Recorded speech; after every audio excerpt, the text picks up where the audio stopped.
السلام عليكم ورحمة الله وبركاته. إن الحمد لله نحمده ونستعينه ونستغفره ونؤمن به ونتوكل عليه ونعوذ بالله من شرور أنفسنا ومن سيئات أعمالنا. من يهده الله فلا مضل له ومن يضلله فلا هادي له وأشهد أن لا إله إلا الله وحده لا شريك له وأشهد أن سيدنا মুহাম্মাদান আবদুহু ওয়া রাসূলুহু। প্রিয় শ্রোতা বন্ধুগণ, আজকের আমাদের বিষয়ভিত্তিক দর্শে কোরআনের দ্বিতীয় দর্শ। এ পর্যায়ে আমি প্রথম যে বিষয়ে আলোকপাত করতে চাই তা হলো বিষয়ভিত্তিক দর্শে কোরআনের প্রয়োজনীয়তা কি। কোরআন আল্লাহ রাব্বুল আলামিন নাজিল করেছেন বিভিন্ন প্রেক্ষাপটে, বিভিন্ন ঘটনাকে কেন্দ্র করে, বিভিন্ন প্রশ্নের জবাব দিয়ে।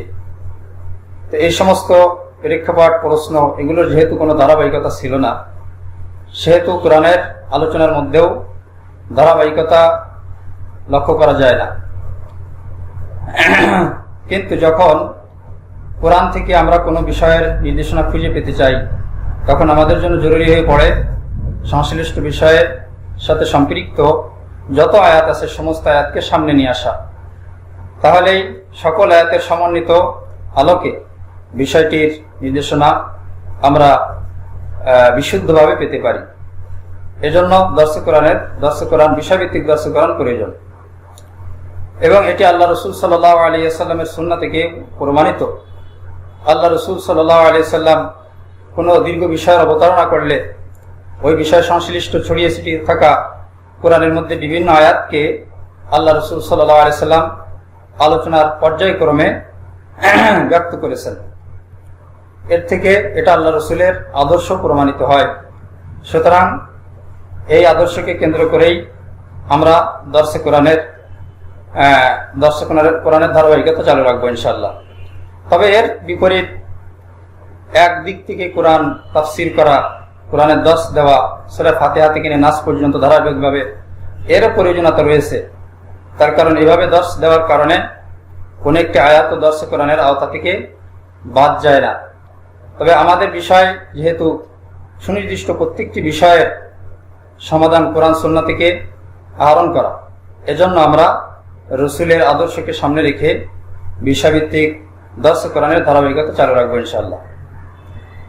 আজকে এই যে দর্শে কোরআন আমরা নিয়মিত চালু রাখবো, এই দর্শে কোরআনের উদ্দেশ্য মূলত ইসলামী শরিয়া দালাইলের আলোকে পেশ করা। ইসলামী শরিয়া দালাইলের আলোকে পেশ করা এটা জরুরি। যদি শরিয়াতের কোনো বিষয় আমি ব্যক্ত করতে চাই, তাহলে সেটাকে প্রমাণিত করার জন্য অবশ্যই শরীয়ত দালাইল উপস্থাপন করা জরুরি। তার কারণ আল্লাহ পাক কোরআনের ভিতরে ইরশাদ করেন, কুল হাতু বুরহানাকুম ইন কুনতুম সাদিকিন, তোমরা তোমাদের প্রমাণ উপস্থাপন করো যদি তোমরা সত্যবাদী হও। এই আয়াত থেকে প্রমাণিত হয় যে কোনো দাবি করলে দাবির সত্যতা তখনই প্রমাণিত হবে যখন তার যথাযথ দলিল উপস্থাপন করা হবে। এজন্য আল্লাহ রাব্বুল আলামিন, তার কারণ দলিল ছাড়া দাবির সত্যতা প্রমাণিত হতেই পারে না। হক বাতিলের মাঝে, সত্য অসত্যের মাঝে ব্যবধান কেবলমাত্র দলিলের মাধ্যমেই করা সম্ভব। এজন্য আল্লাহ রাব্বুল আলামিন স্বয়ং কোরআনের মধ্যেই শরীয়ত দালাইল মানুষের সামনে ব্যক্ত করা, এটা আহলে ইলমের জন্য ফরজ করেছেন। আল্লাহ পাক কোরআনের ভিতরে বলেন, ওয়া ইয আখাযাল্লাহু মিসাকাল্লাযীনা উতুল কিতাব লা তুবায়্যিনুন্নাহু লিন-নাসি ওয়া লা তাকতুমুনা। স্মরণ করো সেই সময়কে যখন আল্লাহ রাব্বুল আলামিন কিতাবধারীদের থেকে অঙ্গীকার গ্রহণ করলেন যে তোমরা অবশ্যই কিতাবধারীদের থেকে অঙ্গীকার গ্রহণ করলেন যে অবশ্যই তোমরা কিতাবকে মানুষের জন্য বয়ান করে দিবে, এটাকে গোপন করবে না।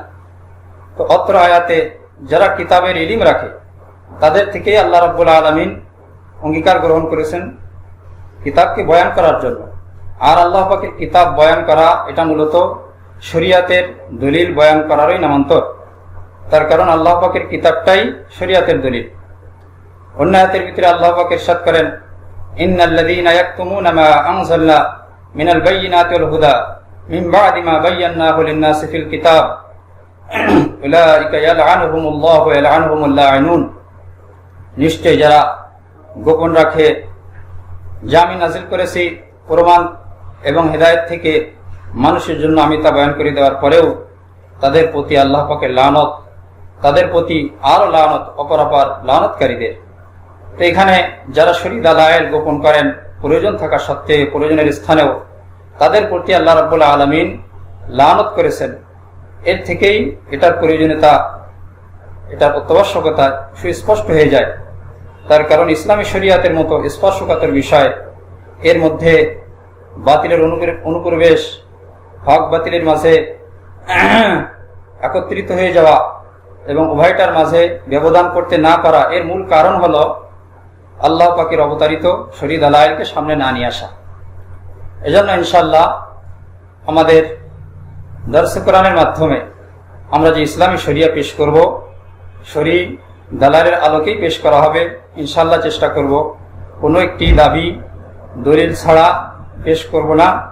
আর যদি কোনো ক্ষেত্রে দলিল উল্লেখ করা না হয় তাহলে সেটার অর্থ এই হবে যে সেখানে দলিলের প্রয়োজন নেই, তার কারণ বিষয়টি সকলেরই জানা সুবিদিত, দলিলটি সকলের কাছে সুস্পষ্ট। তো শরীয়ত দালায়েল মূলত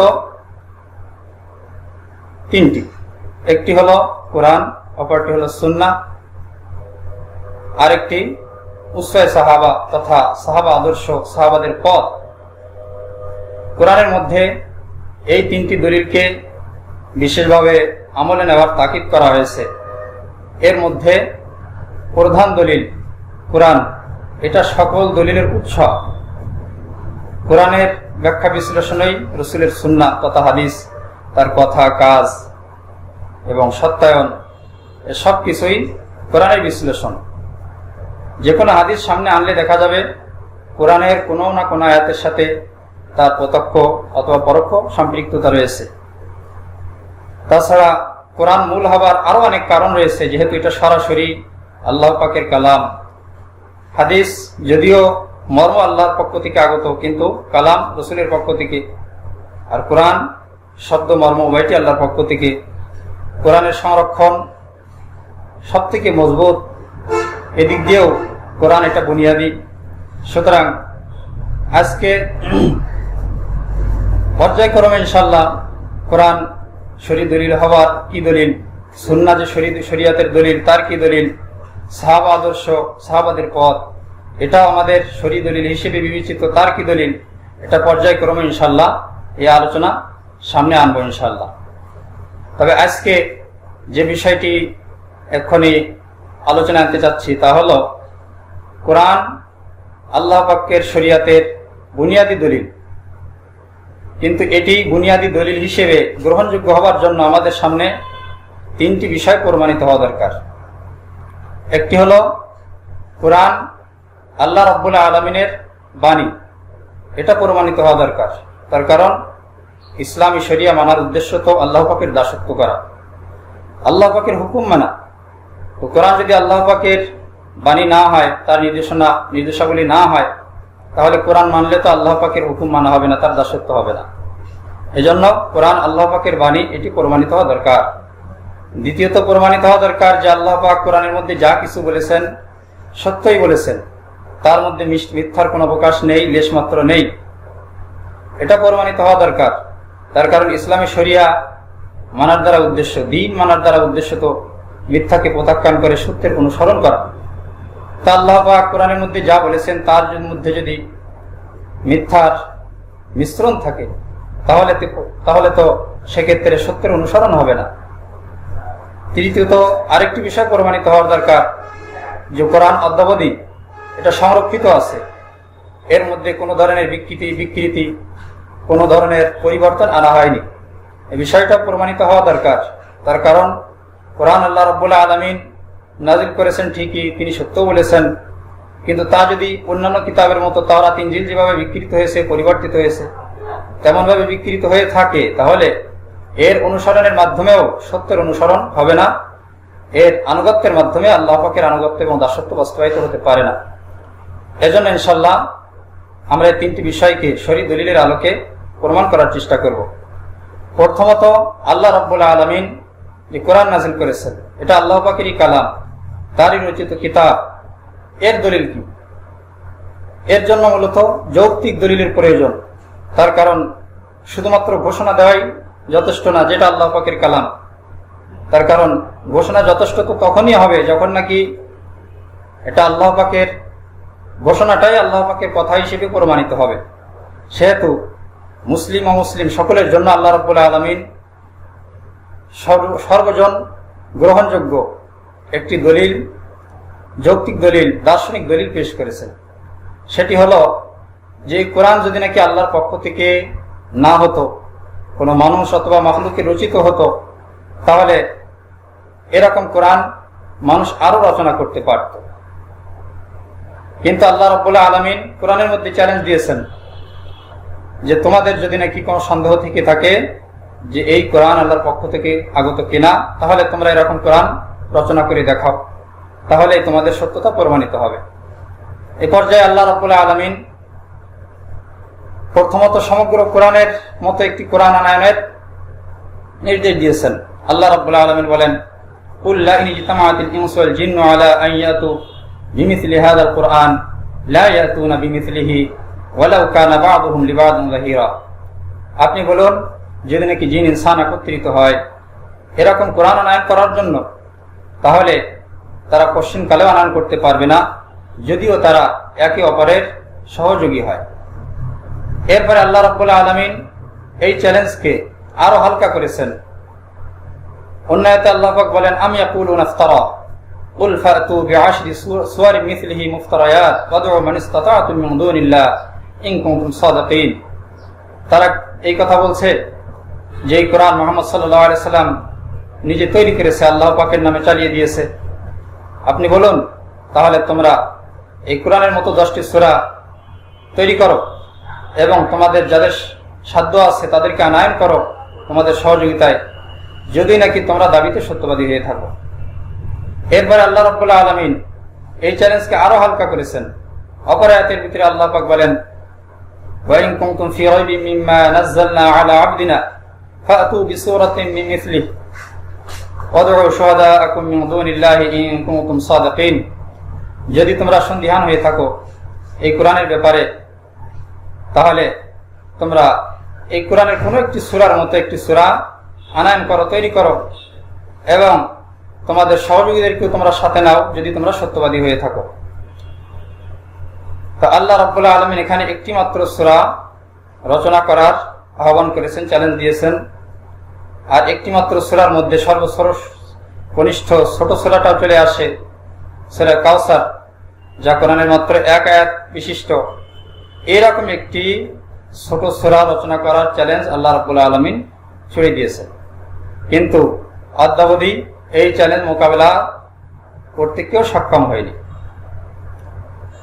সুতরাং চ্যালেঞ্জ যখন নাকি কেউ মোকাবেলা করতে পারলো না, আল্লাহ পাকের কোরআনের মতো কেউ কোরআন রচনা করতে পারলো না, তার একটি ক্ষুদ্র সূরার মতো একটি সূরা কেউ রচনা করতে পারলো না, তাহলে বোঝা যাচ্ছে যে এটি আল্লাহর পক্ষ থেকে আগত।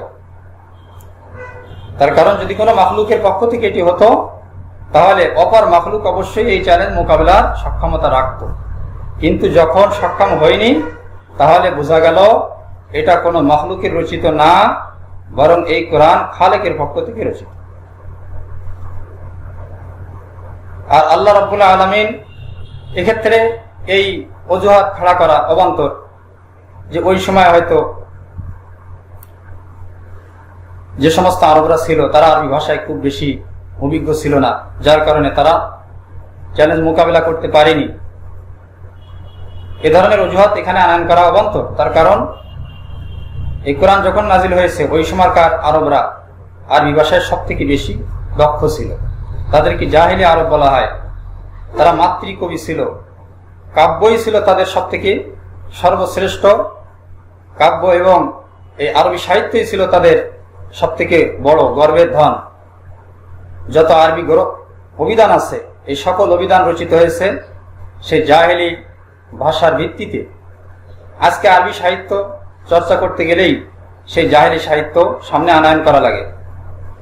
আর আল্লাহ রাব্বুল আলামিনের এটাই নীতি যে যখন নাকি কোনো মুজিজা, নবীর সত্যতা প্রমাণ করতে কোনো অলৌকিক বিষয় তিনি নিয়ে আসেন, তো ওই সময় কম যে বিষয়ে উৎকর্ষতা, সব থেকে অভিজ্ঞতা অর্জন করেছে তার সাথে সামঞ্জস্যশীল বিষয় আল্লাহ পাক প্রদান করেন, যাতে তারা দেখা মাত্রই তাদের অর্জিত এবং অভিজ্ঞতা লব্ধ বিষয়ের সাথে সামঞ্জস্য থাকার কারণে তারা যেন তাদের অর্জিত বিষয় বলে আখ্যা দেয়, অথবা তারা তার মোকাবেলা করার জন্য চ্যালেঞ্জের ময়দানে নেমে আসে।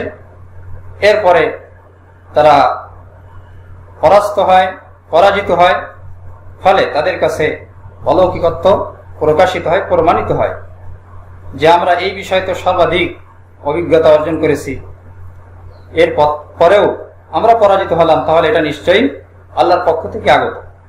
উদাহরণস্বরূপ ফিরাউনের যুগে জাদুবিদ্যা সব থেকে উৎকর্ষতা লাভ করেছিল।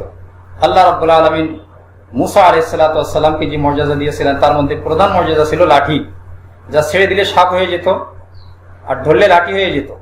এটি ছিল জাদুর সাথে যথেষ্ট সামঞ্জস্যশীল, যদিও এটা জাদু না। ফলে এটি দেখা মাত্রই ফিরাউন, যেহেতু তার কাছে তুখোড় এবং অভিজ্ঞ জাদুকর ছিল তার দেশে, সেটাকে জাদু আখ্যা দিয়ে মোকাবেলার জন্য প্রস্তুত হয়ে গেল। অসংখ্য জাদুকর মোকাবেলার জন্য ময়দানে আসলো, তারা পরাজিত হলো, ফলে তাদের কাছে প্রমাণিত হয়ে গেল যে এটি জাদু না। ঠিক একই নিয়ম অনুযায়ী আল্লাহ রাব্বুল আলামিন কুরআনী মুজিজা দান করেছেন। ওই সময় আরব জাহিলিয়াতের সব থেকে বেশি অভিজ্ঞতা ছিল আরবি ভাষায়। আল্লাহ রাব্বুল আলামিন সেই ভাষার অলৌকিকত্ব মূলক কিতাব আল্লাহ পাক দান করেছেন আল কোরআন। কিন্তু সেই থেকে নিয়ে আজ পর্যন্ত এই চ্যালেঞ্জ কেউ মোকাবেলা করতে পারেনি। এর থেকে প্রমাণিত হচ্ছে যে এটি আল্লাহ রাব্বুল আলামিনের কালাম। আর যৌক্তিক দৃষ্টিকোণ থেকে এটি আল্লাহ পাকের কালাম হওয়া আরো প্রমাণিত হয়। তার কারণ যদি নাকি আল্লাহ ছাড়া আর কোনো রচয়িতা এর থাকতো, তাহলে সে অবশ্যই আত্মপ্রকাশ করত, দাবি করত যে এই কোরআন আমার রচিত। তার কারণ কোরআনের মতো এত মূল্যবান, এত উচ্চমানের আরবি সাহিত্য রচনাকারী হওয়া, এটা তো অত্যন্ত গর্বের বিষয়। সুতরাং আল্লাহ রাব্বুল আলামিন ছাড়া যদি এর কোনো রচয়িতা থাকতো, তাহলে সে অবশ্যই দাবি নিয়ে মানুষের ময়দানে আত্মপ্রকাশ করত।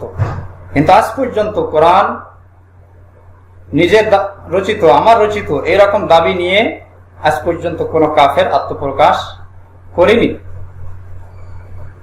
এর থেকে আত্মপ্রকাশ করেছেন, দাবি করেছেন শুধুমাত্র আল্লাহ রাব্বুল আলামিন যে এই কোরআন আমার রচিত। সুতরাং এখান থেকে প্রমাণিত হচ্ছে যে এই কোরআন কোনো মখলুকের কালাম না, এটা আল্লাহ পাকের কালাম। এবং প্রসঙ্গতবশত এখান থেকে বিষয়টি প্রমাণিত হয় যে আল্লাহ রাব্বুল আলামিন নামে এক মহান সত্তা রয়েছেন। তার কারণ কথক ছাড়া কথার কল্পনা করা যায় না। তো কোরআন এটা প্রমাণিত যেহেতু হলো এটা কোনো মখলুকের কথা না, আবার এর জন্য একজন কথক দরকার, তাহলে সেই কথকই হলেন সমস্ত মখলুকের খালেক আল্লাহ রাব্বুল আলামিন। এটা আল্লাহ রাব্বুল আলামিনের অস্তিত্বের এক অনন্য প্রমাণ।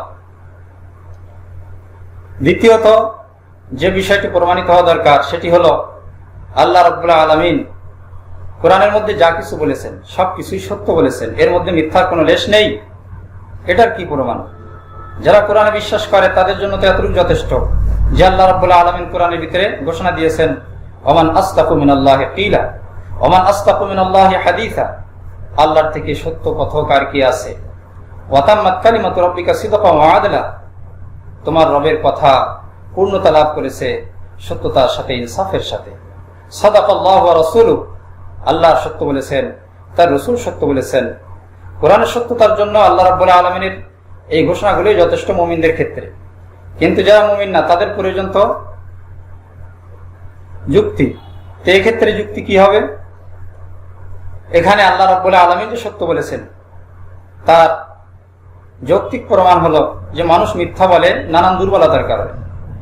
যখন সত্য দ্বারা উদ্দেশ্য সাধন করতে ব্যর্থ হয়, সে দুর্বল হয়ে পড়ে, সে আতঙ্কিত হয়, সে অভাবে পড়ে, এই সমস্ত নানান সংকটে পড়ে মানুষ মিথ্যা বলে। কিন্তু আল্লাহ রাব্বুল আলামিনের না আছে কোনো অক্ষমতা, না আছে তার কোনো দুর্বলতা, না আছে কোনো ধরনের দারিদ্র, অভাব, আতঙ্ক, তাহলে আল্লাহ রাব্বুল আলামিন কেন মিথ্যা বলতে যাবেন? তাছাড়া মিথ্যা বলা প্রতিটি সুস্থ বিবেকের কাছে গর্হিত কাজ। এজন্য যে মিথ্যুক, সে নিজেকে মিথ্যাবাদী প্রমাণ করতে প্রস্তুত না। নিজে মিথ্যা বললেও সে সবসময়ের জন্য সত্যবাদী প্রমাণিত হতে চায়। তো আল্লাহ রাব্বুল আলামিনের কাছেও একইভাবে মিথ্যা এটা গর্হিত। তাহলে নিষ্প্রয়োজনে তিনি গর্হিত কাজ করে নিজেকে কেন মাখলুকের কাছে, তার বান্দার কাছে মিথ্যাবাদী সাব্যস্ত করতে যাবেন? তার কারণ আল্লাহ রাব্বুল আলামিন যদি কোনো মিথ্যা বলে থাকেন, তাহলে তো এর বাস্তবতা হয় দুনিয়াতে অথবা আখিরাতে যা কিছু বলেছেন এগুলো প্রকাশ পেয়ে যাবে। তা আল্লাহ রাব্বুল আলামিন তো বান্দার কাছে মহিয়ান হতে চান, তো তিনি মিথ্যা বলে কেন তার মহত্বকে তিনি নষ্ট করবেন? তাছাড়া কোনো ব্যক্তি যদি নাকি সারা জীবন কোনো মিথ্যা কথা না বলে, তাহলে সে সত্যবাদী হিসেবে ধর্তব্য হয়। যেমন রাসূলুল্লাহ সাল্লাল্লাহু আলাইহি ওয়াসাল্লাম তার 40 বছর বয়স পর্যন্ত কখনো মিথ্যা বলেননি। ফলে জাহিলি আরবরা তাকে আল আমিন, আস-সাদিক, বিশ্বস্ত এবং সত্যবাদী আখ্যায়িত করেছিল। তো একজন মানুষ যখন 40 বছর যাবৎ মিথ্যা না বলার কারণে সত্যবাদী সাব্যস্ত হলো, তা আল্লাহ রাব্বুল আলামিন কোটি কোটি বছর, যুগ যুগ ধরে মানব সৃষ্টির উষালগ্ন থেকে আজ পর্যন্ত কখনো আল্লাহ রাব্বুল আলামিন মিথ্যা বলা প্রমাণিত হয়নি।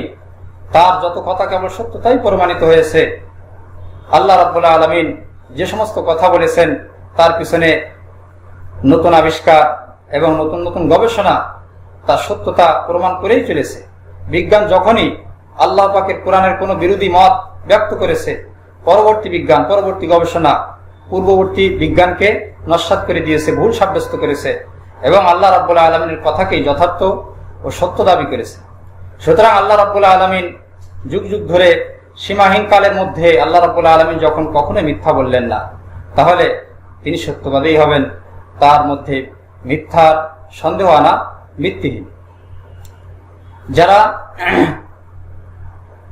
কোরআনকে আল্লাহ পাকের কালাম বলে মানে না অথবা সত্য বলে মানে না, তারা একটি কথা বলে, একটি অজুহাত খাড়া করে। সেটি হলো যে আল্লাহ পাক কোরআন যখন নাজিল করেছেন সে সময় তুমি দেখেছিলে, অথবা আল্লাহ পাক কোরআনে যা কিছু বলেছেন সব যে সত্য হবে তা তুমি কি দেখেছো?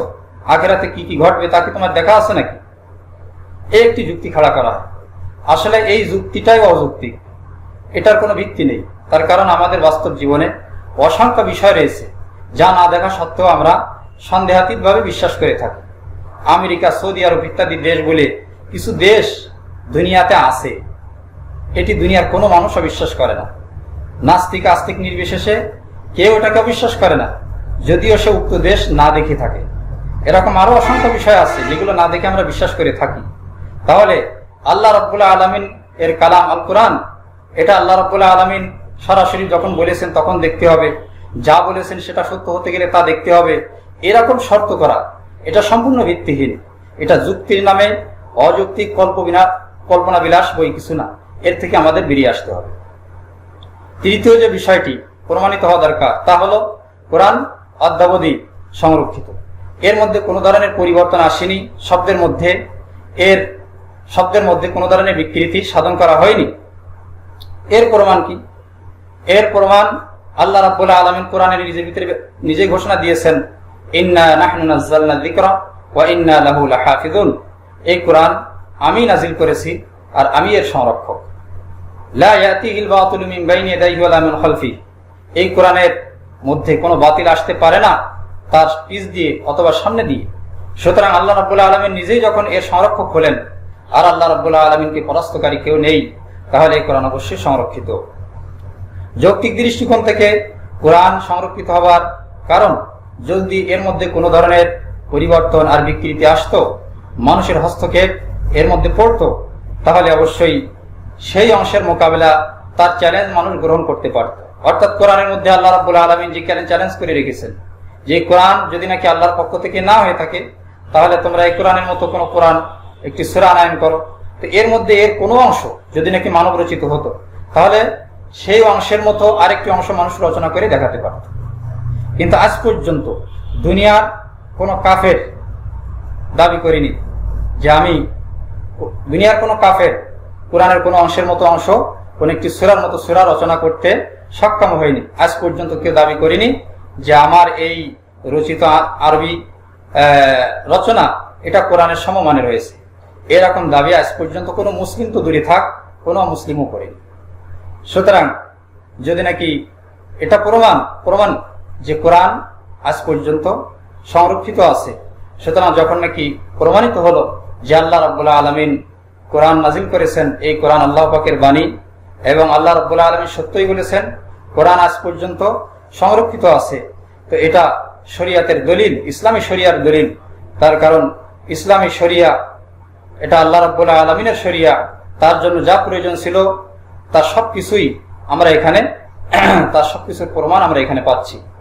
সুতরাং এই কোরআন আমলে নেওয়া, এই মোতাবেক চলা এবং শরিয়াতের উৎসাহ হিসেবে এটাকে বাস্তবায়ন করা, এটা আমাদের হেদায়েতের কারণ হবে, এটা আল্লাহ পাকের সন্তুষ্টির কারণ হবে। এটাই আল্লাহ রাব্বুল আলামিনের নির্দেশ।